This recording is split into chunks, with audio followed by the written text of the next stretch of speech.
It says not yet. We're live.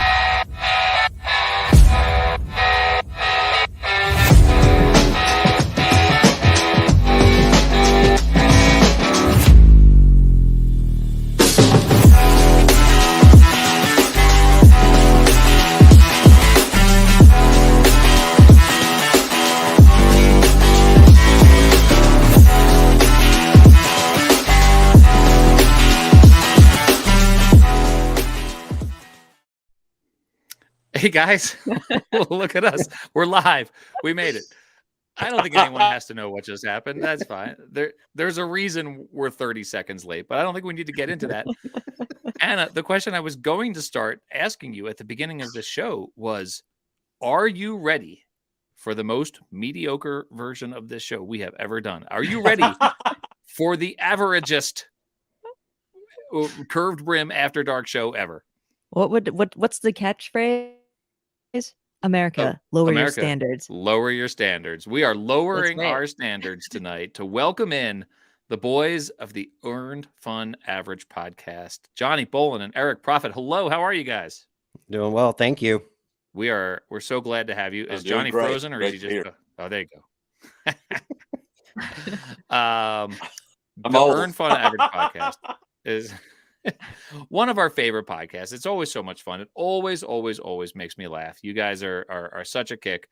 Last week, of course, Ed Rivera couldn't be here, so we replaced him with Pat Larson. And then we thought, like, who are two people we know who are like really funny but not as nice as Pat Larson? And we're like, Eric and Johnny. Yep. So Eric and Johnny, co-hosts of the Earn Fun Average podcast, America, Lower Your Standards. Thank you for being here. Yep, I'm Johnny Bolin, coming to you live from the great state of Mississippi. Oh my gosh. I'm Eric's southern cousin from moved into Wichita. This is Eric Prophet's cousin. Now, see, you guys can't do this. You can't make people confused here. This is Johnny. I have Johnny on the left, Eric on the right. They, for whatever reason, decided to lie about who they were in the intros. Johnny, what is the phrase, Johnny, that you use when you introduce yourself from your recording studio there? Of course, thank you, Paul. This is the New Orleans Baby Cakes Memorial Museum and Podcast Communication Center from live tonight from downtown Wheeler, and voted North Mississippi's favorite baseball museum in a spare bedroom. So I'm really honored by that. That really is an honor right there. Yeah. Last week. I mean, a spare bedroom is no basement. A spare bedroom. That's right. Oh. That's right. And a team that I had not heard of until just recently when I got to speak to Todd Radom about one of his creations. We were talking about the Brooklyn Cyclones, and he mentioned the 1 year wonder they played in like 2000 or 2001, the Queens Kings, and that's what Eric is wearing right now, the Queens Kings cap right now. So, why don't Eric? First of all, tell us about your hat. How long have you had that hat? When did you find that? So I got it for my birthday, which was a few weeks ago.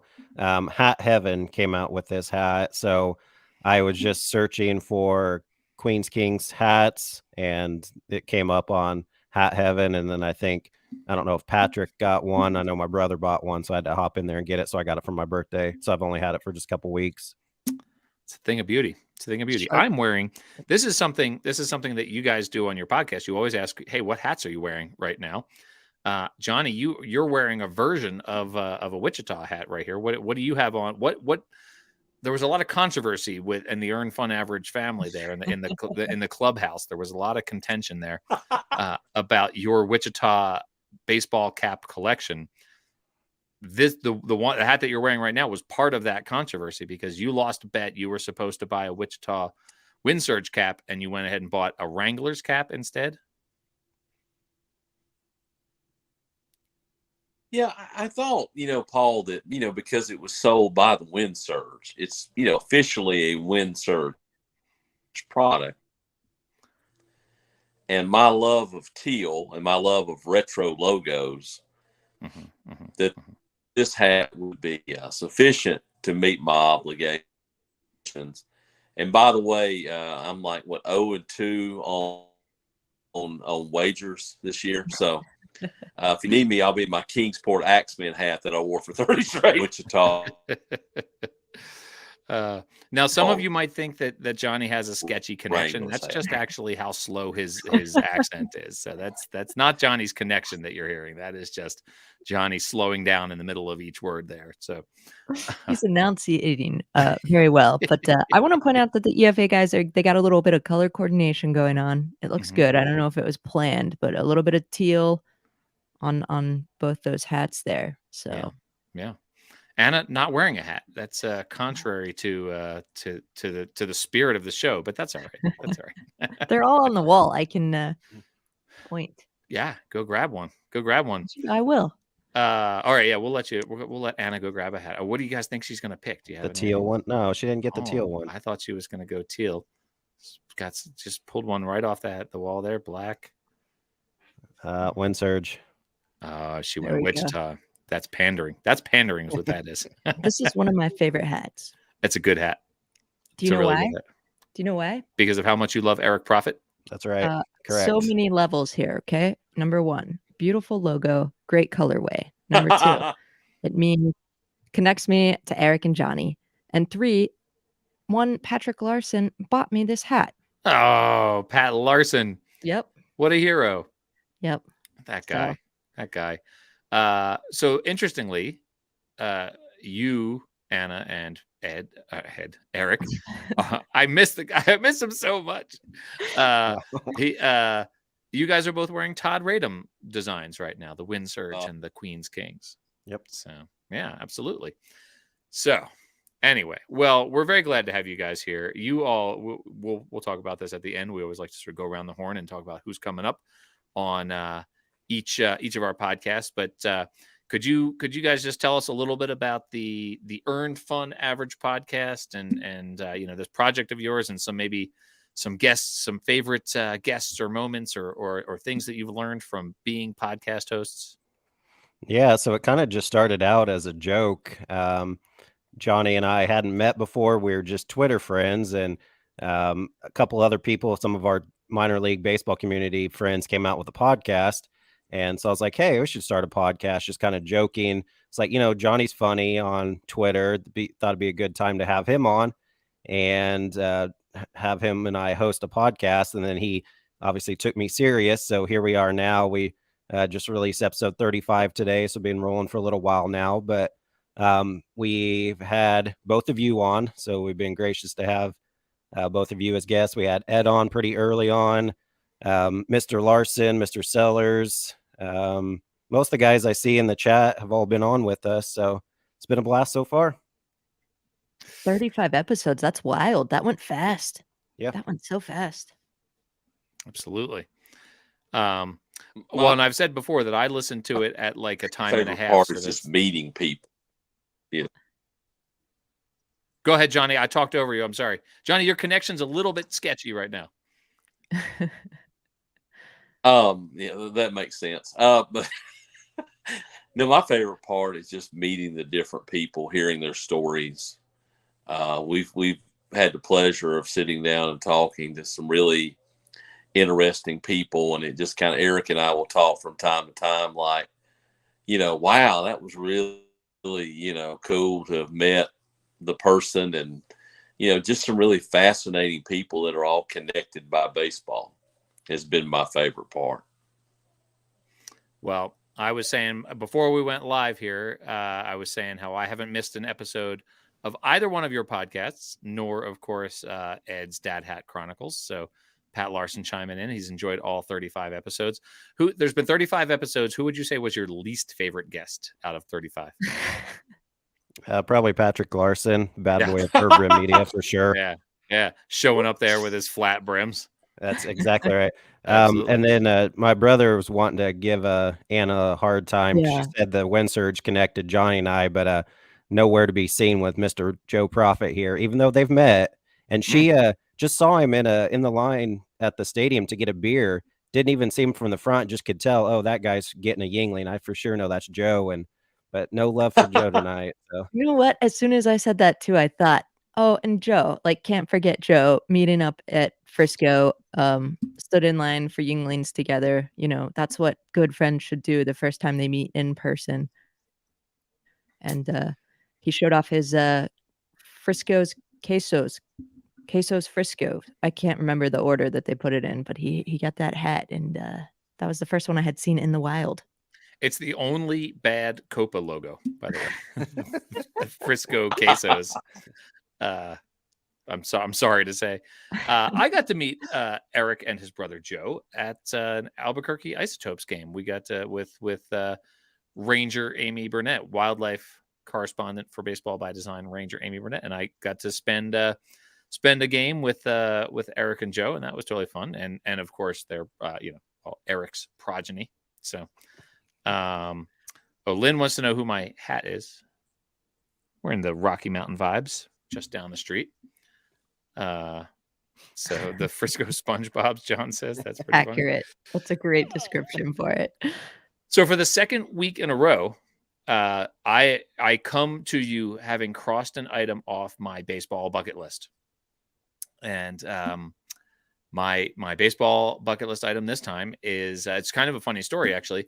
I got to go to an Arizona Fall League game, which I had never been to. I was supposed to go to the Arizona Fall League with Baseball by Design wildlife consultant Ranger Amy, and missed the opportunity because the Phillies made the World Series, and I went to Philadelphia instead and went to Game 3 of the World Series, which, by the way, I think is the last game that any Philadelphia sports team has won. So I think Philadelphia sports teams have won all of the games or lost all of the games since I went to the World Series. But they won that one, and that was fun.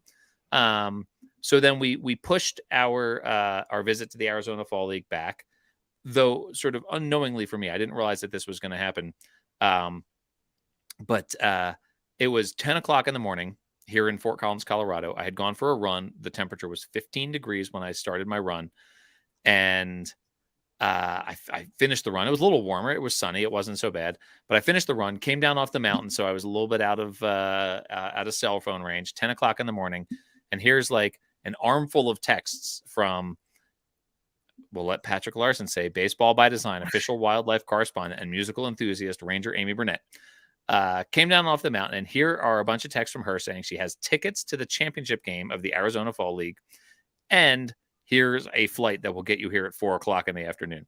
So I went from not knowing that that there were tickets for me to buying a flight and getting out the door in about an hour and a half to catch a flight to Arizona. The flight was delayed because they lost track of someone. Someone managed to board without getting their boarding pass scanned. So it took us an hour of them trying to figure out who was on the plane without their boarding pass scanned. So I started to worry a little bit about getting there for first pitch. But they worked it all out. We got there. Scottsdale, the stadium at Scottsdale is only like 15 minutes from the airport. Got there for first pitch. And my Surprise Saguaros beat the Glendale Desert Dogs in the championship game. And now I get to say I've been to an Arizona Fall League game. So there you go. That was that's my what have you done with your end of summer vacation? So how long have they been your team? They were my team this year. The Javelinas were my team last year because that was the team. The Arizona Fall League has here's Ranger Amy Burnett. That kissy emoji is for you, Pat Larson, by the way, just so you know. They have been my team because the Arizona Fall League, there are 6 teams. Each of the 6 Arizona Fall League teams has prospects from 5 major league teams. And the Saguaros are my team this year because they have the Phillies prospects on them. So that's why that's why they are my Saguaros. They also have the Astros on them, though. So the game ended on a walk-off in the 11th inning with an Astros prospect getting the walk-off hit with a Phillies prospect in the on-deck circle. Yeah. I know. So I don't know. I didn't quite know how to feel about that. So yeah. Anyway. Those are the best stories. I love when it's like spontaneity that takes over and you just end up somewhere doing something super cool. Like what a cool day, you know? Right. I'm really glad that the stowaway didn't ruin it for you.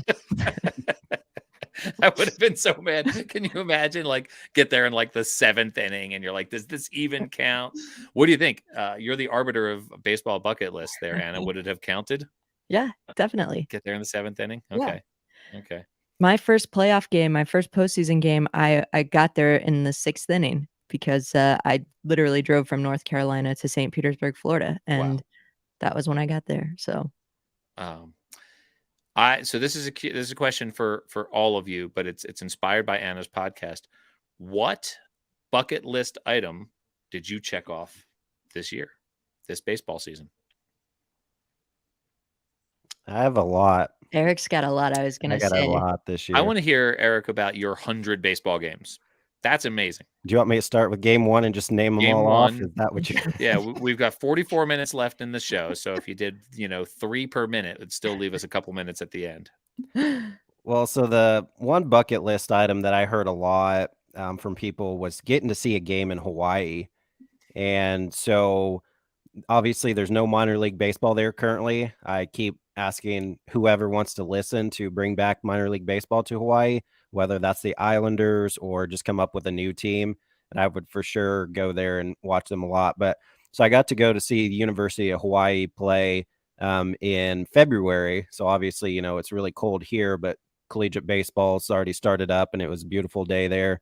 So that was a lot of fun. I did finally get to see a no-hitter in person. One of the Wind Surge pitchers did a complete game no-hitter, which is pretty rare in minor leagues nowadays. He ended up finished at 119 pitches, but he was cruising for the most part, kind of struggled a little bit in the 9th, but he basically begged the manager to let him stay out there and finish that off.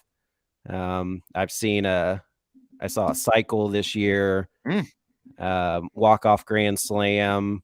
What was the last hit in the cycle? Little bloop single that I thought was going to get caught. The center fielder, it was in short right center, and the center fielder was charging in, and it fell just before it got to him. And my son didn't go to that game. He wanted to go swimming.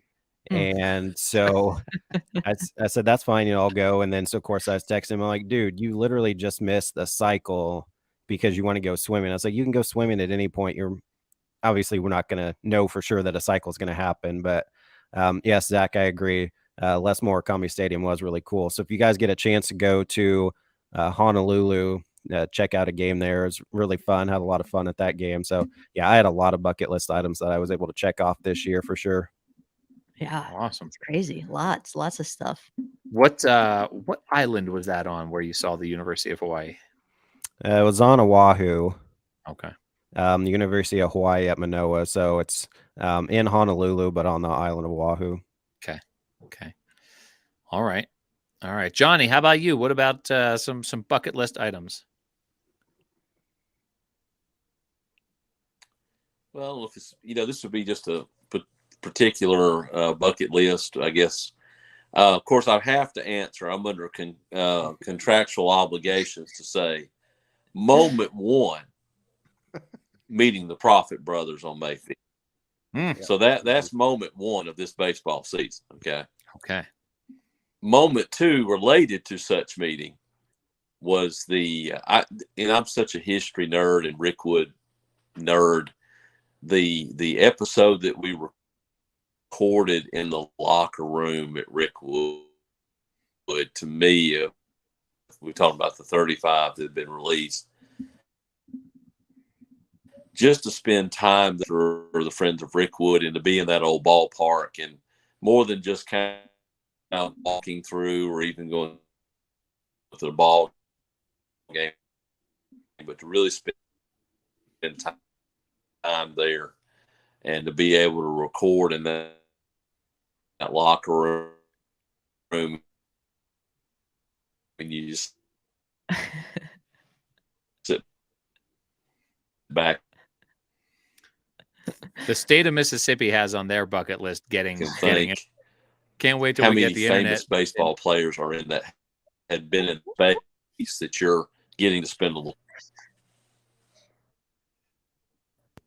Oh no. Yeah, this is what happens when you steal Wi-Fi from Louisiana. It sounds like one of the T-Mobile commercials where it's like, on your spotty cell phone, this is what you heard. Johnny, we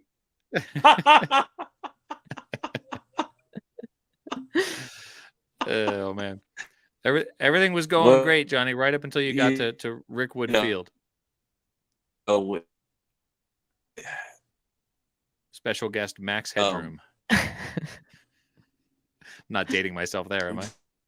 Just found out last week that Lee had surrendered. So Lee had surrendered.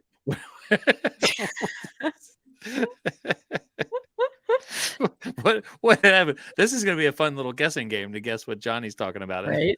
We got the Rickwood Field, and then Lee had surrendered, and then so I said to the guy, "Don't stop playing."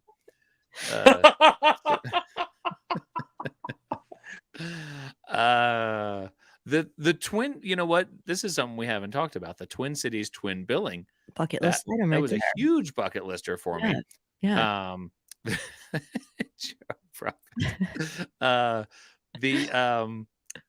The Twin Cities twin billing, getting to see 2 games in one day at different ballparks. So we lost them. Wait a minute. Now we got what a disaster. Okay, there you go.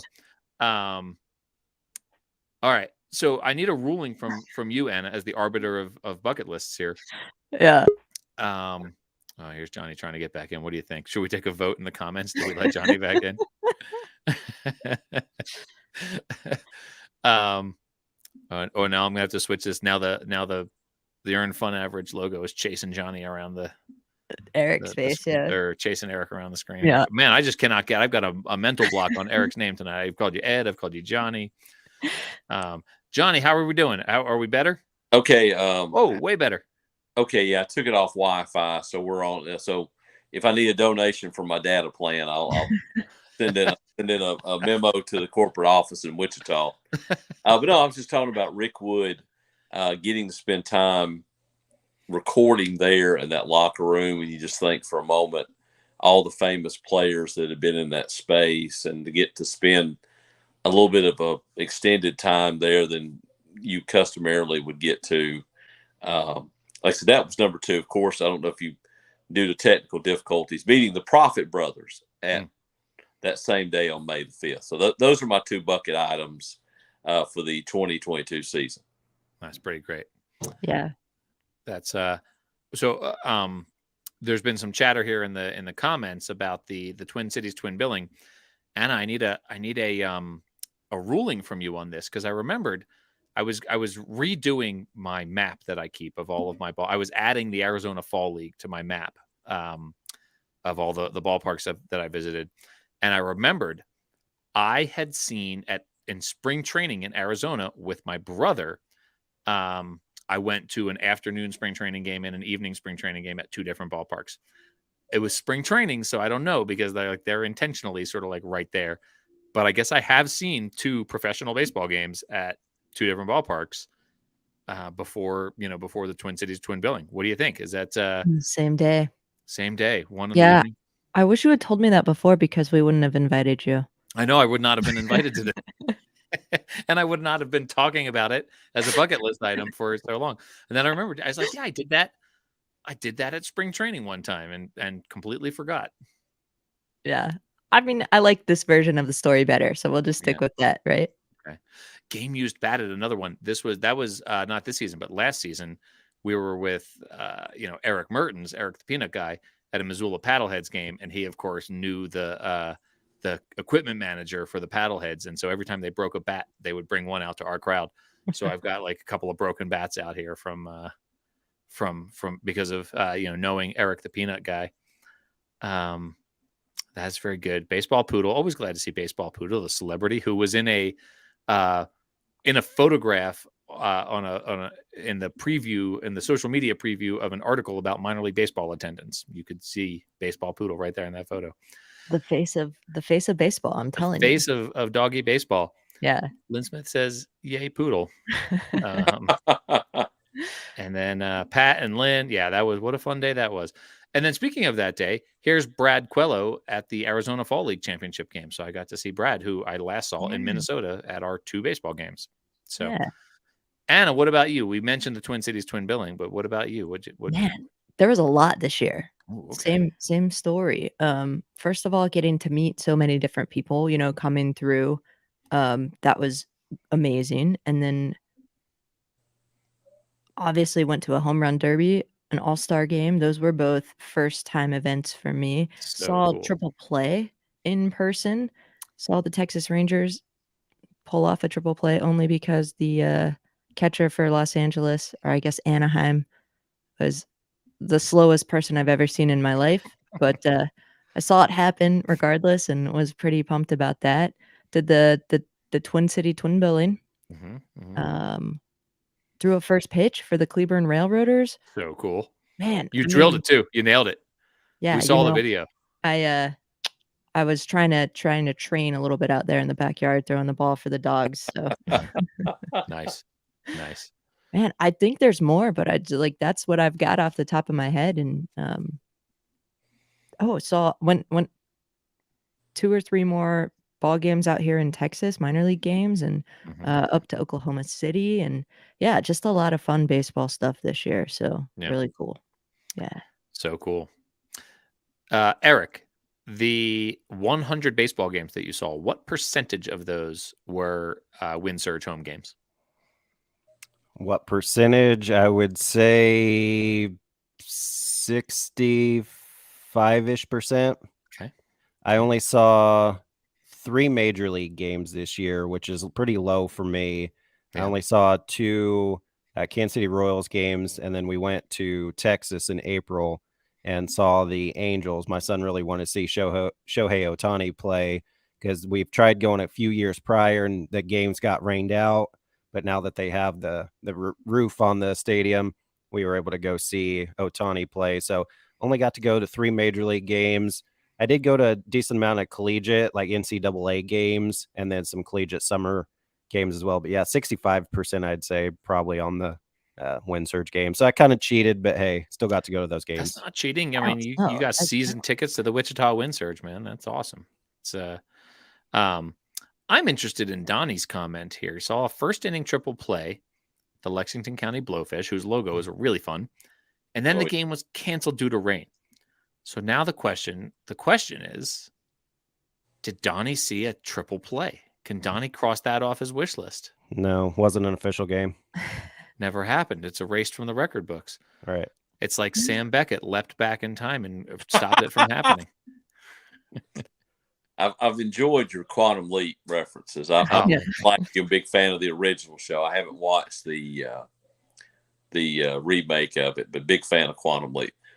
I'll tell you what I like about the remake, and I haven't been following it closely. I'm actually behind on a few episodes, but they actually pick up the story sort of where it left off. Like, so they're in a universe now where like a new guy is bouncing around time, but so is Sam Beckett. So now there's 2 guys bouncing around in time right now, and the second guy, there's a whole other like story about why he's doing it. So it's pretty interesting because it's not just like, oh, we're just going to remake it, but this time with different actors.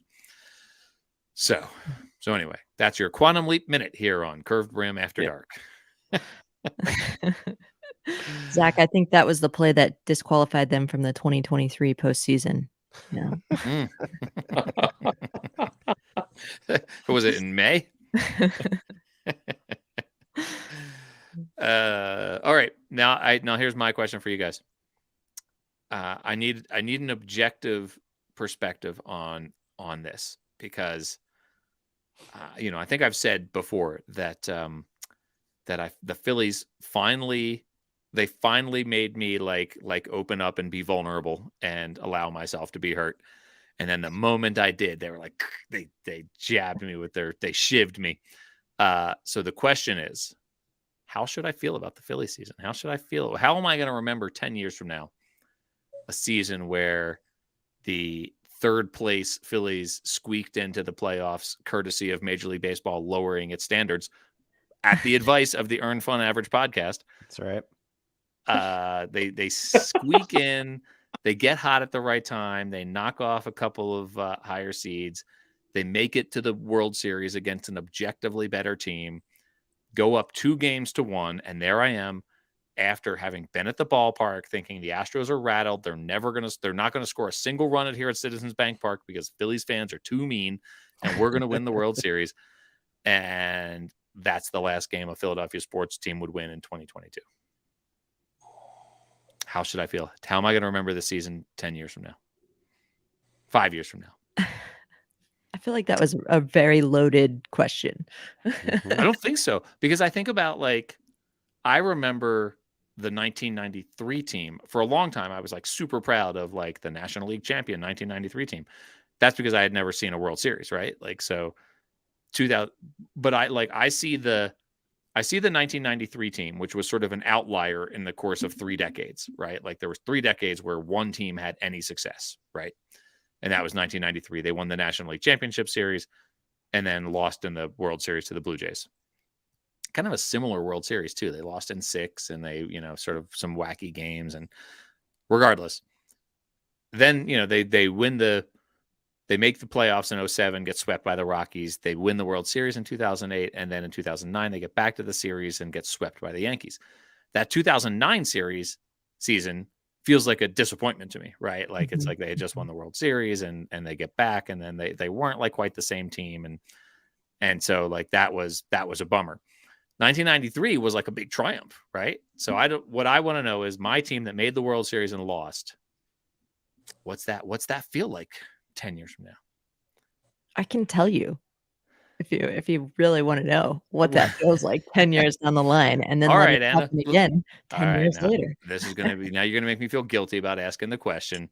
How do you feel about that 2008 team? Are you like super proud that like? Yeah, 100%. 2008 was like one of the greatest years in my life in terms of baseball. And while I was heartbroken at the end of it, and like I said on the EFA, I think I'll always remember Eric Hensky swinging at that last pitch that would have ended up in the stands. If he had connected. Yeah. Yeah. No, if he hadn't swung at it, I feel like it would have just gone into the backstop. Oh, I see. But yeah.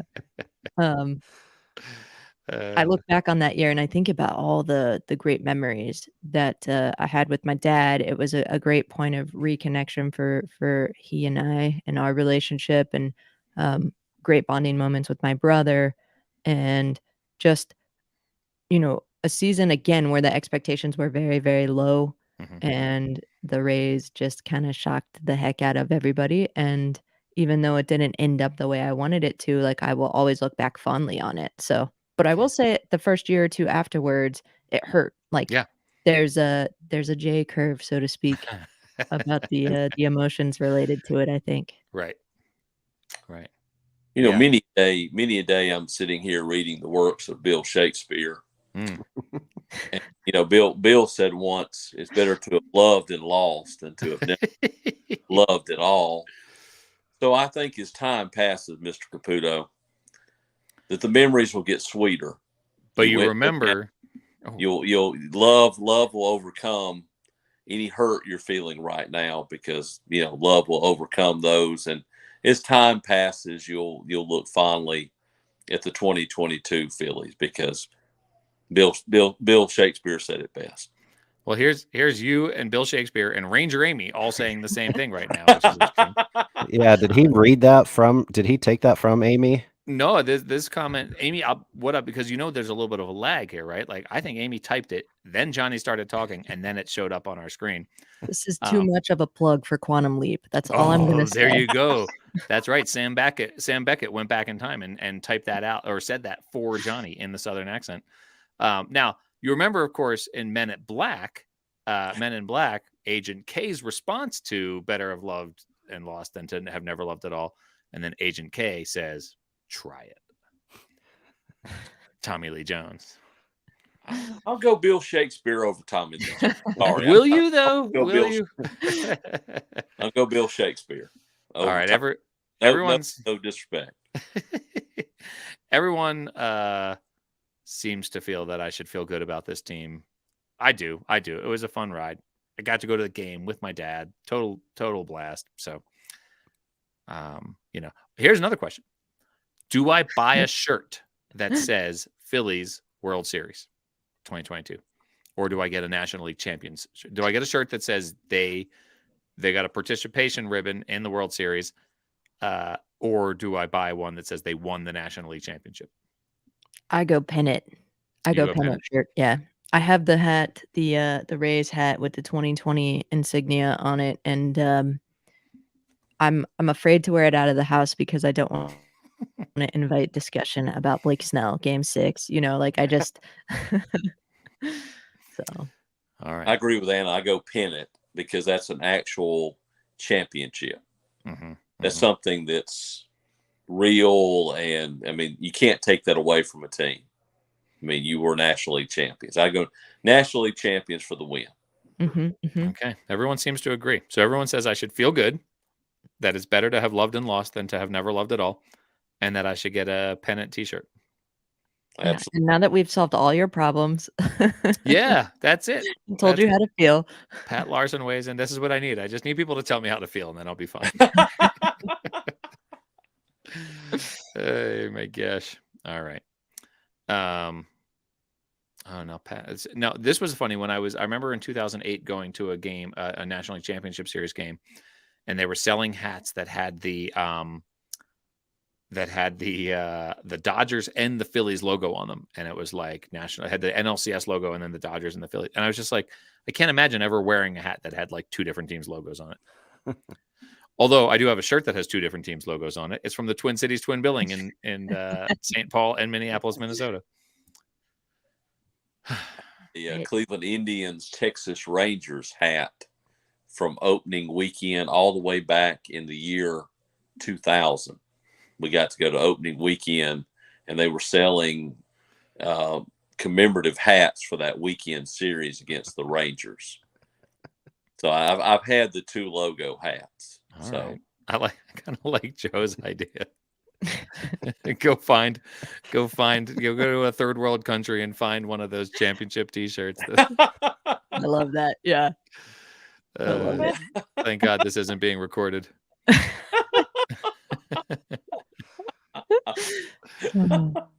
Try being his brother. Oh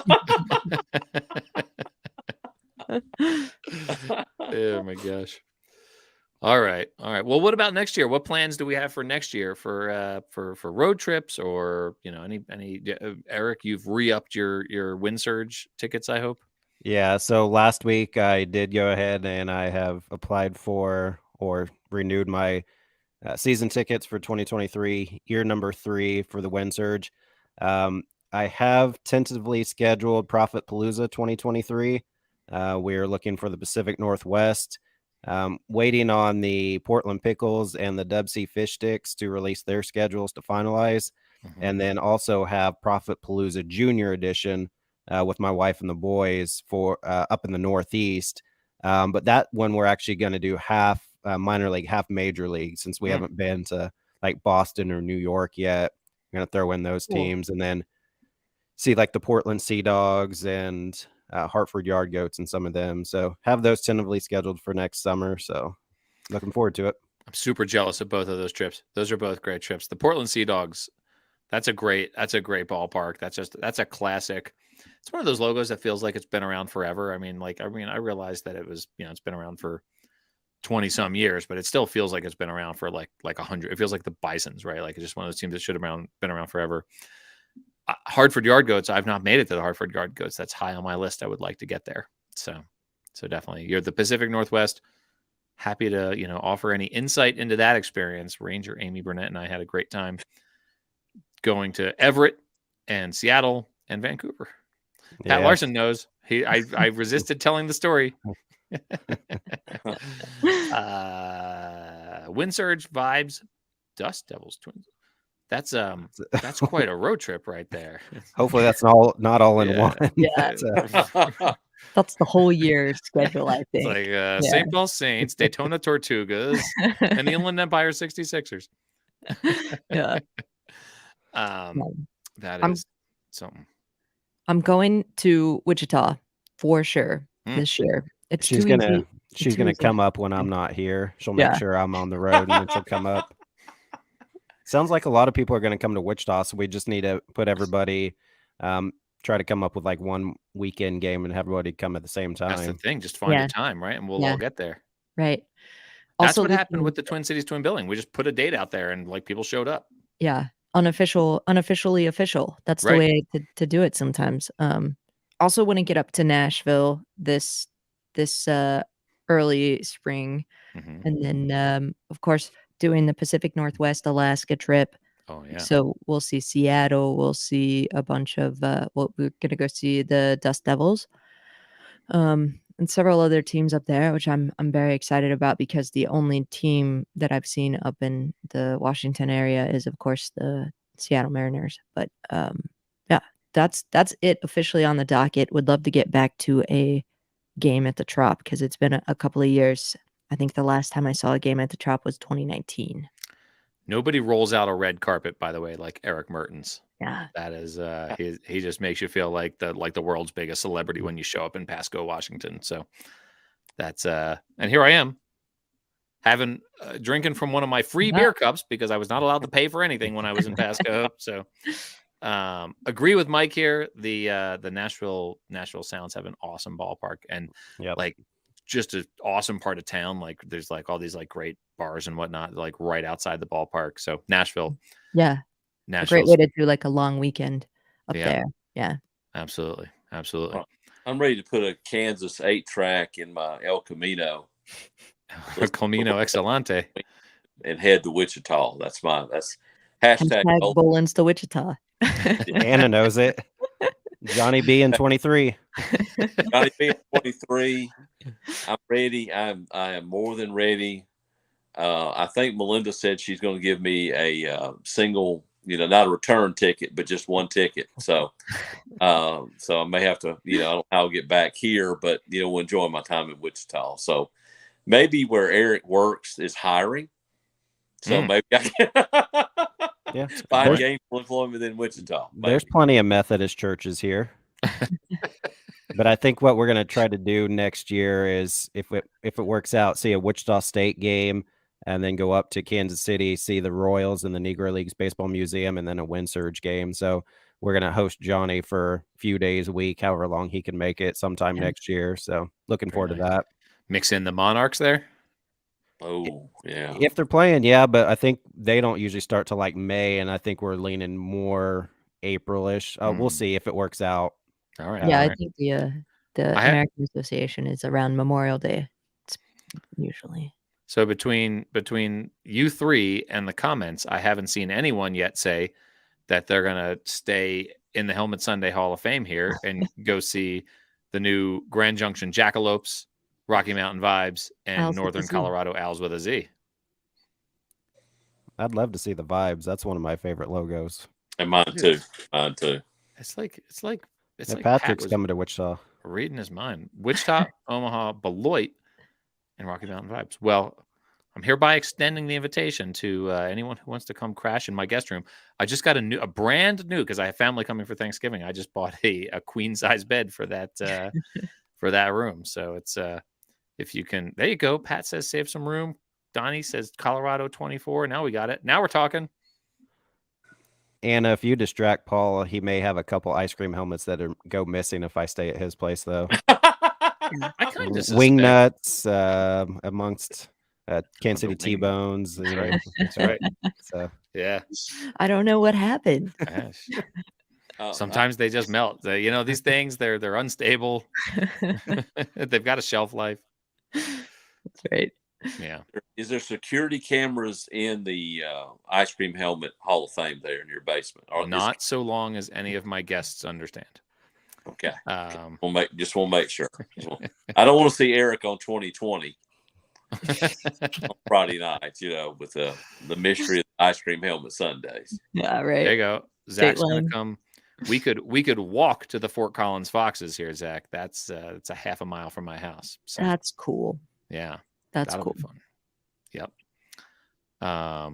Shane says he's a spare bedroom. If anyone's heading up here, remind us, Shane, in the comments where you are. He's in the Syracuse area. Yeah, Syracuse. That's right. My dad taught Because at he works Syracuse. for the Syracuse Mets, I believe. Okay. Well, I've got the Yep.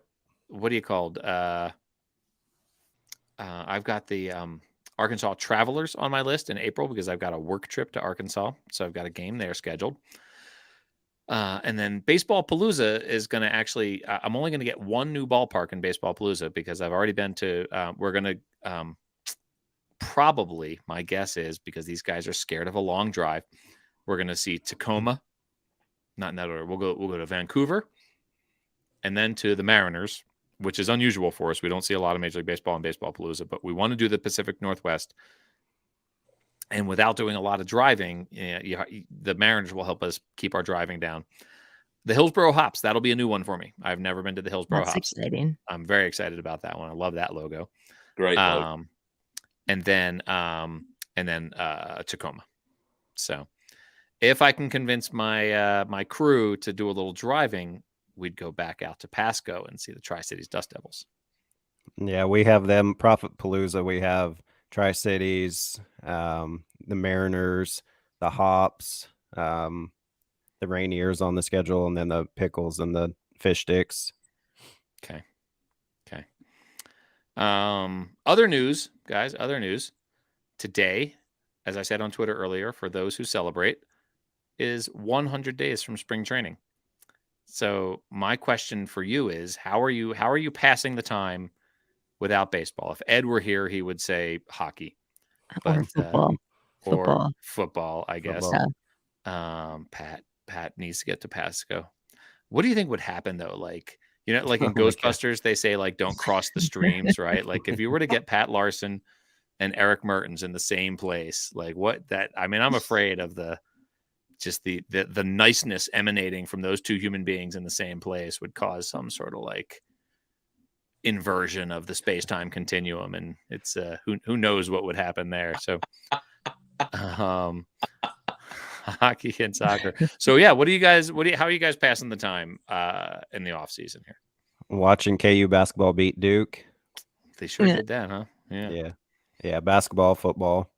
I tell you, when it gets bad for me, is this confession hour, is when college football is over.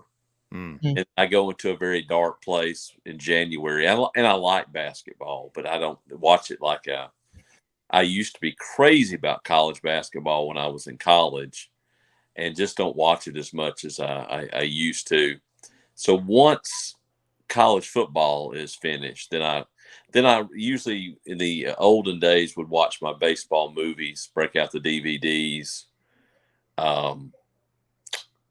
baseball books, which I read all the time anyway. But I have to have something during those dark months before we get to spring training to kind of get me through. All right. What's more important to you, pitchers and catchers reporting, or the first games of spring training? Games. I always get I get admonished on my Countdown to Spring Training Facebook page because I'm counting down to games instead of pitchers and catchers reporting. And it's like pitchers and catchers reporting to me just sounds so like it's just like ceremonial, right? Like it doesn't change my life at all to know that like pitchers and catchers are in Florida throwing balls around. But like when there's actual like box scores and games to listen to on the radio. So Anna, that sounded like a really good, what we would call in the business, a segue to a subject that you brought up earlier. And here's Pat broaching the very same subject, talking about baseball reading. Yeah. Pat Larson. So, Anna, what are you reading? Well, I always have a stack of baseball books to read during the off season because I, unlike many of the folks in the comments and my co-hosts tonight, am not a huge sports fan outside of baseball. Like I just can't commit the same way I can to baseball. So if there's a game on in the background, I won't turn it off. But yeah, I'd say I get a lot better at my job in the wintertime. Like I become actually like a pretty decent worker. And then I read a lot of baseball books. So I got this one currently. It's called The Fireballer, and it is a baseball novel. And I'm not like a fiction reader usually, not a novel reader, but it's pretty good. And then Charles Dennis told me about a book called The Church of Baseball, which kind of talks about the Bull Durham story and that movie. And then Johnny, I wrote it down. I've lost it since then, but you mentioned the book about The Natural. So oh yeah, the book that the movie's based on. Right. Yeah. And then Cloudbuster 9 is an excellent book about World War II baseball, Ted Williams. It's a really, really good book. And the underlying story is about a daughter and a father. Yeah, there's a lot of baseball, a lot of military stuff, but it's about the broken dreams of her father and her journey of his life and then her life as his daughter. So it's a really, really good book. Yeah. It's going to be all, well, Ted Williams, World War II, but there's a lot in that, multiple stories in one book. Very, very good book. Highly recommend it. Yeah, I'll put that on my list for sure. Cause yeah, there's like Paul said, 100 days to go. So 100 days. Yeah. I've been reading for a while. I sort of put it down for a little while just because life got crazy, and I always fall asleep when I read. I read like a page and a half and fall asleep. So it takes me a long time to read a book. I'm not a smart man. But, I have been reading The Umpire is Out, by co-authored, ghostwritten by Rob Nair, but it's the story of it's the biography of Dale Scott, so he's the lead author, I guess, who is the first openly gay umpire in Major League Baseball, and that's a sort of very, very interesting story, sort of alternating between being just like hilarious stories about being a Major League Baseball umpire, which has nothing to do with his identity as a human being, and then also obviously the sort of traumatic trials and tribulations of being a closeted and then a not closeted gay person as an umpire. So really very interesting book. Next up on the list when I'm finished with that one is it's been sitting on my bedside stand for forever, is Satchel Page's I Think I'll Pitch Forever, or Maybe I'll Pitch Forever, I think it's called. So yeah, I've got some lined up here, trying to finish them. I did have a little flurry of reading when I was traveling for the World Series. I need audiobooks read by audiobooks narrated by Johnny Bolin would be the only way I could read slower than I'm already reading. Anytime anybody needs some Bill Shakespeare, I'm I can Shakespeare. I don't know Stolen Season, but Where Nobody Knows Your Name by John Feinstein is a great book. Wow, it's the first negative thing Pat Larson has ever said. The umpire is bad in Angel Hernandez stories. We did it. We got Pat Larson to say something unkind. We can leave, guys. We can go home. That's it. Actually, I'm Sam Beckett about to leap out of this body. My whole goal was to get Pat Larson to say one negative thing. And so now here I go. Ooh, hey, guys, what am I doing here? Where have I been all this time? He lowered his standards.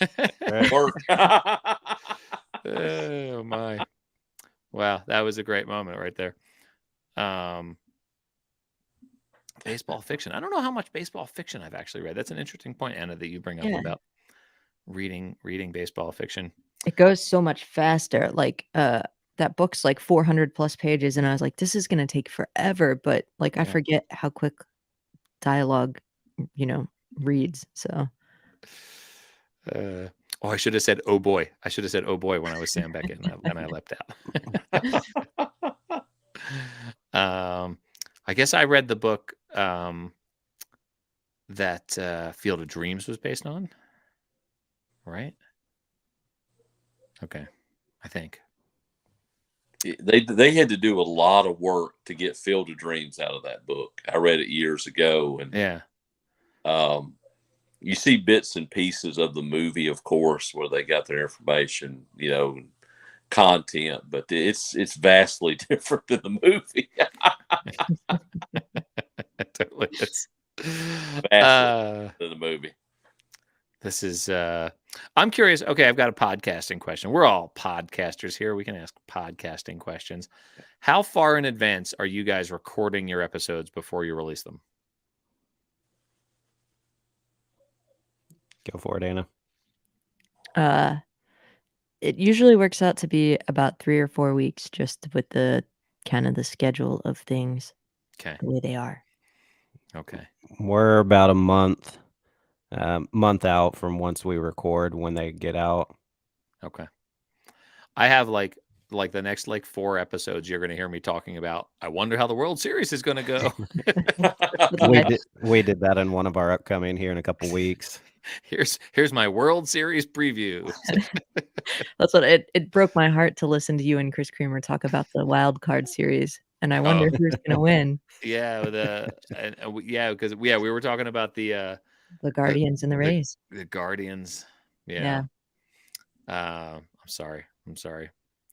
Mike Sellers, 2 weeks for Up to Chat. Okay. And Mike releases his every other week, so it seems to work out.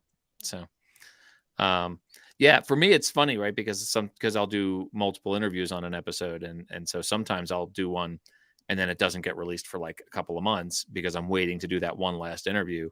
Yeah. So like I've actually got one on the Fred Nats coming up, and I've been waiting one day for the MILB Hat History Series. I've got one coming up on the Fred Nats, and I've done all of my interviews for it except for Dan Simon.